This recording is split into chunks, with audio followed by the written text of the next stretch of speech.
Welcome to the debriefing part for Standard 7. Basically, this one went pretty smooth, and I felt more of a combination of what we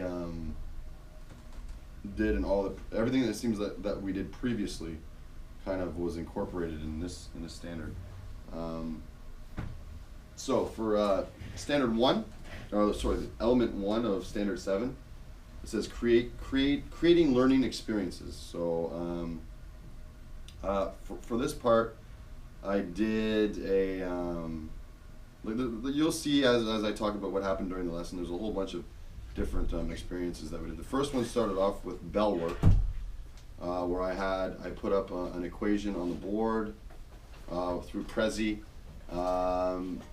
gave a brief introduction of what was going on, and then they worked together in partners to solve the question. And then once they were done solving the question, I did a quick formative assessment where they raised their fingers to say how much they understood and to kind of gauge where to proceed from.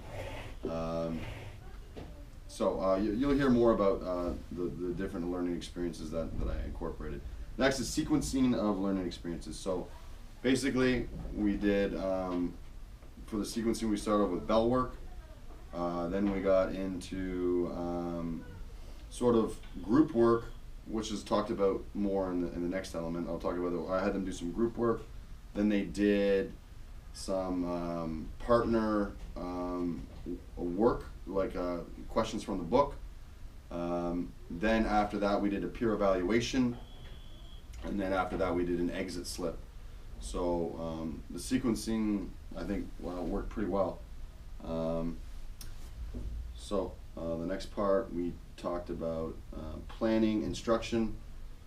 So this was effectively uses formative and summative assessments. So for the formative ones, I did the finger test. For the summative assessment, it was the peer evaluation at the end. And then to get into more detail, it talked about getting into the students' interests. So I had them do, this is the group work that I had them do. They got into groups, and I put up an equation, and I asked them to turn that equation into something real life. And you'll see in the video that you watched, they talked about there was one group that talked about a dragon party, another group that talked about just friends gathering. Can't remember all of them, but some of them were really creative. So it was kind of that thing that you told me about, the what was it, picture, words, numbers. Right, picture, word, numbers. Yeah, I use that.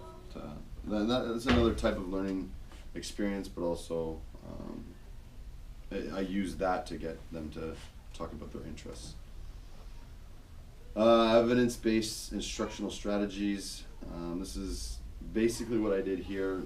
It says the technological tools that I used was basically the overhead, and it's the main part of this was about differentiating. And what I did there, I just did bonus questions, and the majority of the class got the bonus questions, which was pretty good, or at least 50%. So that was interesting.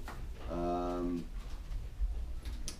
it says the next part was adjustments to the lesson plan. While we were working, there was during the time that they were working together, I just had an idea that popped in my head. It was like kind of make it, because I gave the list of questions in the math book that they were supposed to do, and they were sitting beside, so I kind of on the spot changed it into a partnership, and I told them how to, maybe you do the first half, and then the other person does the second half, and then you can combine your questions after. I try to make it so that they would sort of work together. Something that I just kind of came to me while I was teaching, and I think it worked all right. But I think most of them just kind of went through it and did each question individually. In hindsight, I guess if I would have taken more time to see the difficulty of the questions and then maybe designate the lower level students to do the difficult ones and have the higher level ones help with those questions. And I think that could have been beneficial, something for maybe another class. And then the last one was adjustments. Oh no, that's what I just did. So that's the last one. Okay, so yeah, overall, and then like I said, I had them do the exit slip at the end. I guess this is for me. This was just, you know, an amalgamation of all the ones that we did before, and it came together pretty nicely. Yeah, I think this was just kind of good practice about all the things we've done before. Yeah. The assessments too, getting good practice with those. Yep, assessments, everything was there. Yeah. And it went well. It went really well. And that's it. So, cheers.